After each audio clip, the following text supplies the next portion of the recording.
जिल्हाधिकारी कार्यालयात जिल्हाधिकाऱ्यांच्या अध्यक्षतेखाली मान्सूनपूर्व आढावा बैठक घेण्यात आली। त्यावेळी जिल्हाधिकारी कुमार आशीर्वाद बोलत होते। बैठकीला मुख्य कार्यकारी अधिकारी मनीषा आव्हाळे, निवासी उपजिल्हाधिकारी मनीषा कुंभार, उपजिल्हाधिकारी अमृत नाटेकर, रोहयो उपजिल्हाधिकारी चारुशीला देशमुख, जिल्हा पुरवठा अधिकारी संतोष सरडे, जिल्हा कृषी अधीक्षक दत्तात्रय गावसाने, आपत्ती व्यवस्थापन अधिकारी शक्तिसागर ढोले, महापालिकेचे अतिरिक्त आयुक्त संदीप कारंजे, महावितरणचे कार्यकारी अभियंता संजय पाटील, जिल्हा आरोग्य अधिकारी संतोष नवले, जिल्हा जलसंधारण अधिकारी दयासागर दामा, मुख्य अग्निशमन अधिकारी केदार आवटे यांच्यासह जिल्ह्यातील प्रांताधिकारी, तहसीलदार तसंच संबंधित विभागांचे अधिकारी उपस्थित होते।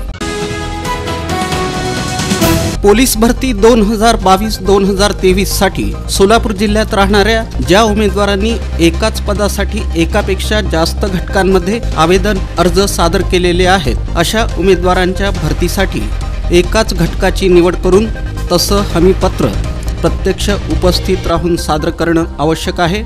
याबाबत ज्या उमेदवारांना अप्पर पोलीस महासंचालक प्रशिक्षण व खास पथके महाराष्ट्र राज्य मुंबई यांच्या कार्यालयाकडून किंवा पोलीस अधीक्षक सोलापूर ग्रामीण कार्यालयाकडून कळवण्यात आलेलं नाही किंवा मेसेज प्राप्त झालेले नाहीत, अशा उमेदवारांनी सुद्धा हमीपत्र भरून देण्यासाठी दिनांक 15 आणि 16 मे रोजी सकाळी 10 वाजता मूळ आधार कार्डाची छायांकित प्रत आणि भरलेल्या सर्व आवेदन अर्जांच्या प्रतिसह अलंकार हॉल, पोलीस मुख्यालय सोलापूर ग्रामीण इथं उपस्थित राहावं, असं आवाहन पोलीस अधीक्षक शिरीष सरदेशपांडे यांनी केलंय। दुय्यम निरीक्षक सांगोला सौरभ भोसले यांनी जवान तानाजी काळे यांच्यासह सांगोला तालुक्यातील जुनोनी हद्दीतील मोहिते वस्ती इथं सुरू असलेल्या हातभट्टी अड्ड्यावर छापा टाकला असता त्या ठिकाणाहून 570 लिटर गुळ मिश्रित रसायन मिळून आल्यानं ते जागीच नष्ट करण्यात आलं। तेथील आरोपीच्या राहत्या घराची झडती घेतली असता 180 मिलीलिटर क्षमतेच्या देशी दारूच्या 576 सीलबंद बाटल्या आणि विदेशी दारूच्या 48 बाटल्या आढळून आल्यानं आरोपी आकाश सदाशिव मोहिते व 19 याच्यावर गुन्हा दाखल करण्यात आला। इमारतींची बांधणी करून समाजाला आधार देणाऱ्या अभियंत्यांनी सामाजिक जबाबदारी पार पाडत वंचितांनाही आधार दिला। Association of consulting civil engineers तर्फे संजीवनी फाउंडेशन संचलित आश्रमशाळेला धान्याची मदत करण्यात आली। मुलांना लागणाऱ्या भोजनासाठी गहू, ज्वारी, तांदूळ, तूर डाळ, शेंगा आदी जिन्नस देण्यात आले। यावेळी असोसिएशन ऑफ कन्सल्टिंग सिव्हिल इंजिनियर्सच्या सदस्यांनी मुलांबरोबर संवाद साधला।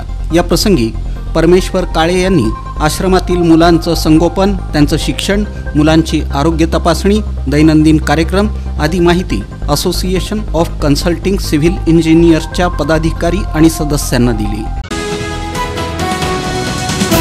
सोलापूर शहर जिल्हा राष्ट्रवादी काँग्रेस शरदचंद्र पवार पक्षाच्या वतीनं श्रीमंत छत्रपती संभाजी महाराज यांच्या जयंतीनिमित्त छत्रपती संभाजी महाराज चौक येथील त्यांच्या पूर्णाकृती पुतळ्यास राष्ट्रवादी काँग्रेस शरदचंद्र पवार पक्षाचे शहर अध्यक्ष सुधीर खरटमल यांच्या हस्ते पुष्पहार अर्पण करून अभिवादन करण्यात आलं।